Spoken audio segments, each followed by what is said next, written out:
nobody say anything, but Heisenpurr's behind me, and I'm trying to get her to stay for the entire video because Heisenpurr equals views.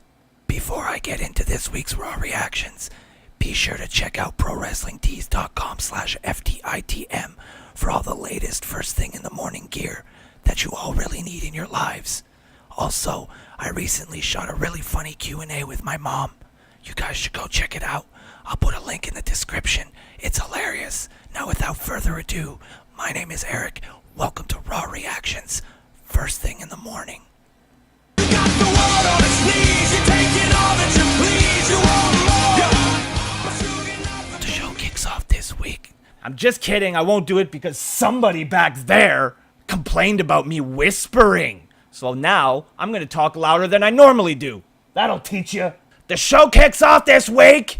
The show kicks off this week with Sasha Banks, who comes down to the ring and says that last week when she beat Charlotte for the WWE Women's Championship, she lived her dream, but she didn't just do it for herself, she did it for everyone out there who has a dream of one day being in the same position that she is in. Now, Sasha Banks means business tonight, and she suggests that the rematch between herself and Charlotte should take place inside Hell in a Cell. Charlotte immediately makes her way to the ring, but is interrupted by Rusev and Lana, who also make their way to the ring.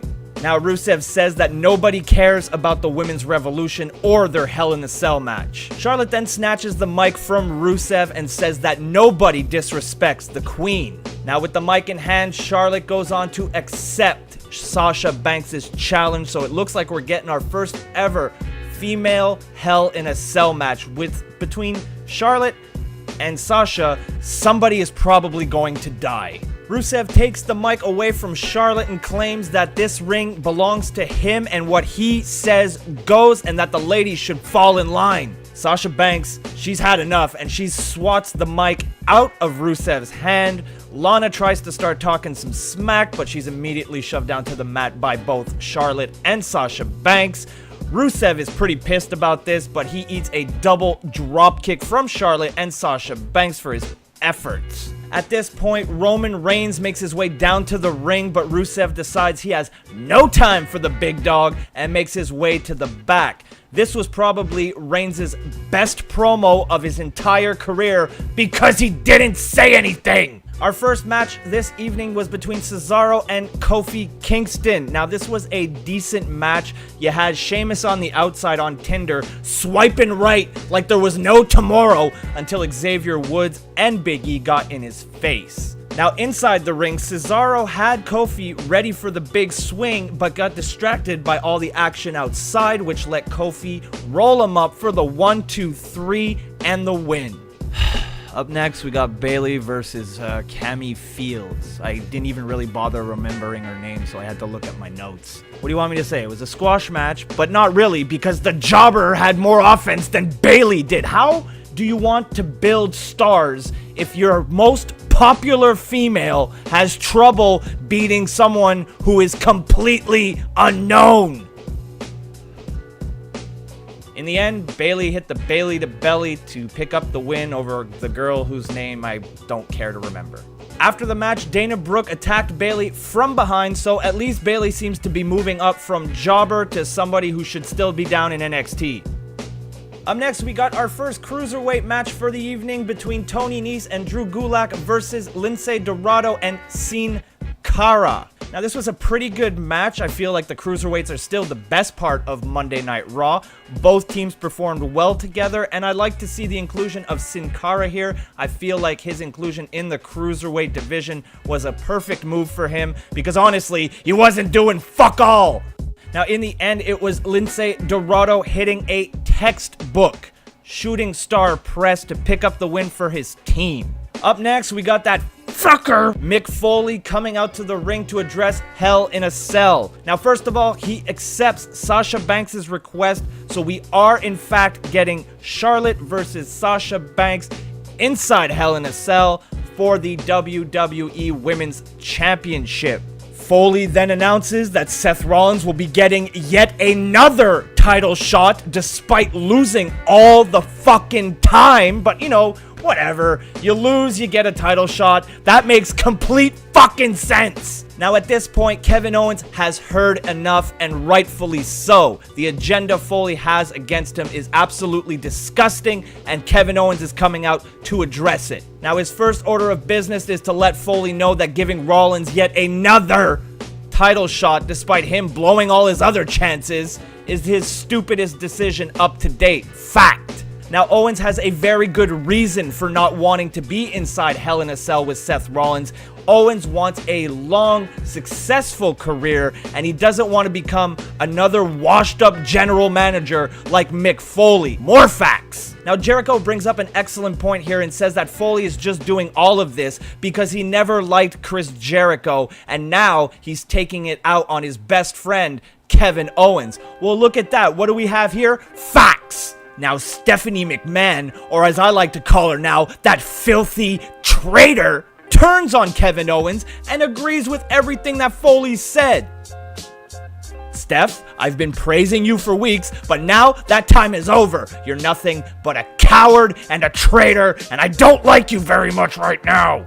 Now, she's not just stopping there. Stephanie adds a stipulation to tonight's main event between Seth Rollins and Chris Jericho, where if Jericho can manage to pick up the win over Rollins, he will be included in the Hell in a Cell match, which is clearly just her way of trying to drive a wedge through the two bestest friends anyone has ever seen. It's not gonna work, Steph, you filthy fucking traitor!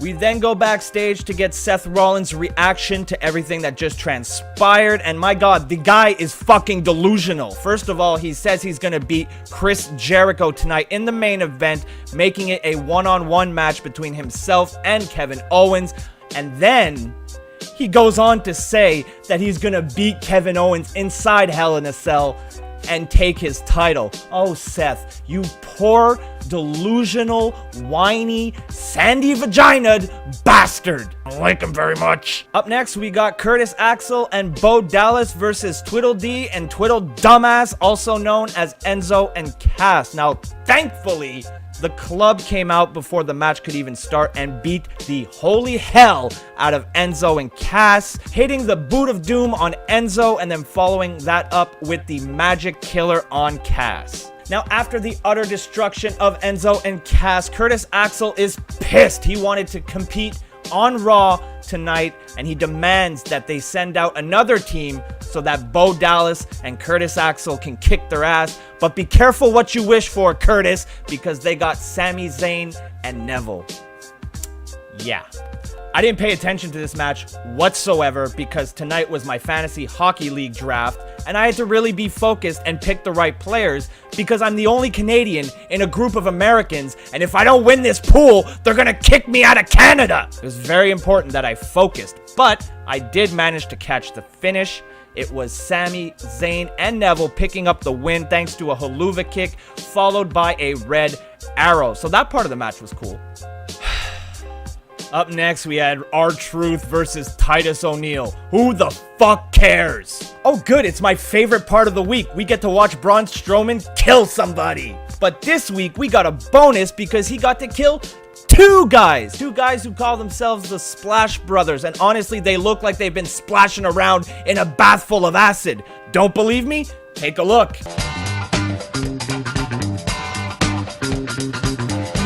You see what I mean? Have you ever seen two greater casualties of acid in your entire life? It looks like they took a time machine straight from the 60s and now they're just walking around in a psychedelic daze all the time. They probably didn't even know they were in a wrestling ring. They probably thought they were at the grocery store getting a carton of milk, and now they're both dead.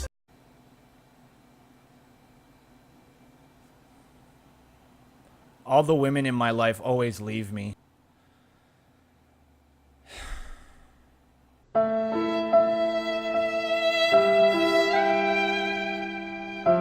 Up next, we got Charlotte and Rusev versus Sasha Banks and Roman Reigns. Now, it was nice to see something a little different in this mixed tag team match because, quite frankly, anything, and I mean anything, to break up the monotony of Monday Night Raw is a welcome addition to the show.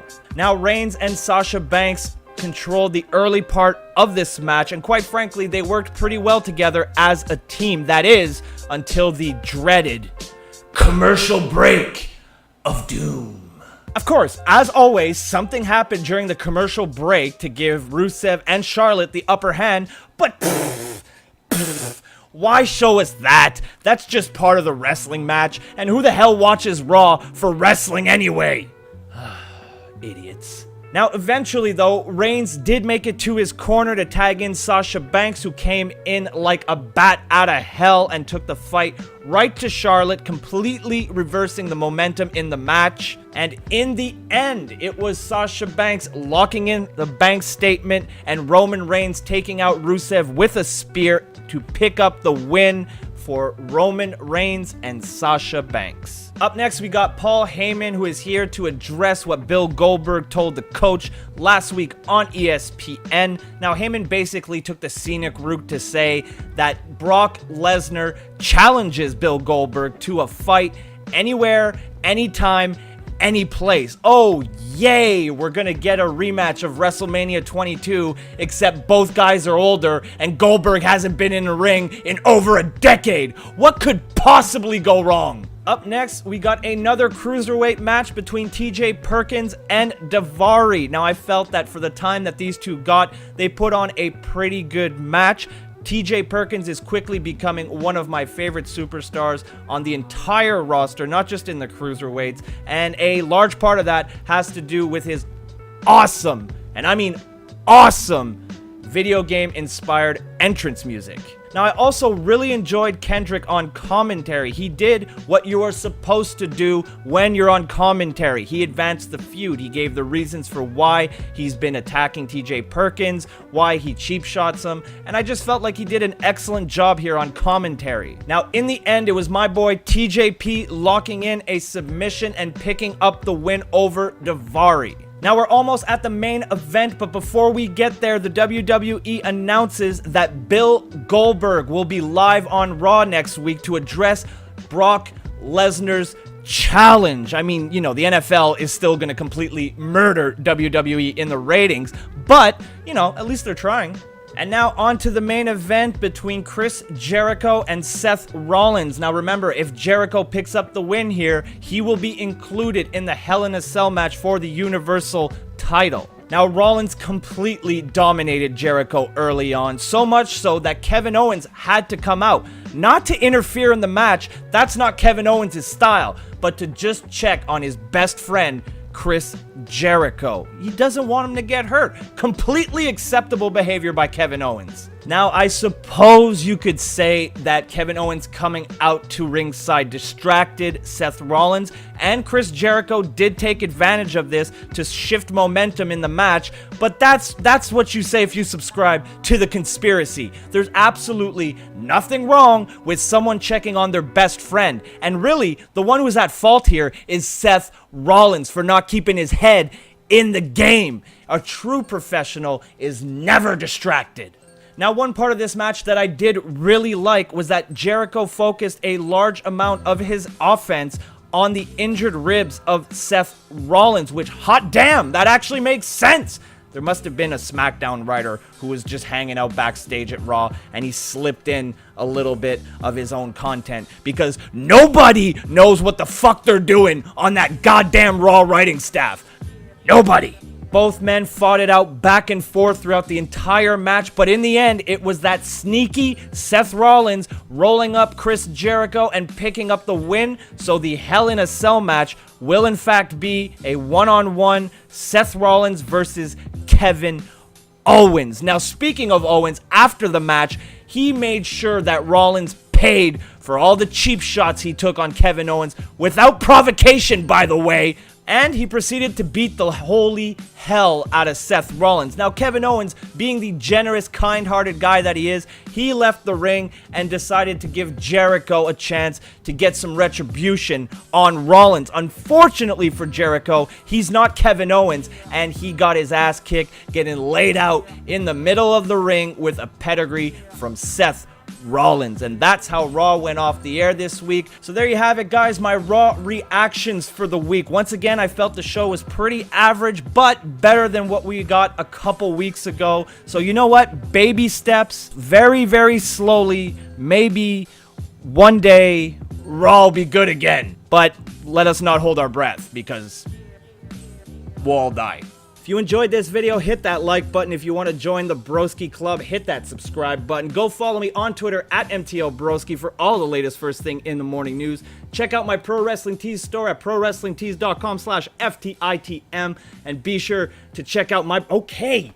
Be sure to check out my broskies over at kayfabetoday.com for all kinds of great wrestling-related content and our podcast, which I'm on, so you should probably listen to it. And until next Tuesday morning, guys, these have been my Raw reactions. First thing in the morning. Got cat hair in my beard.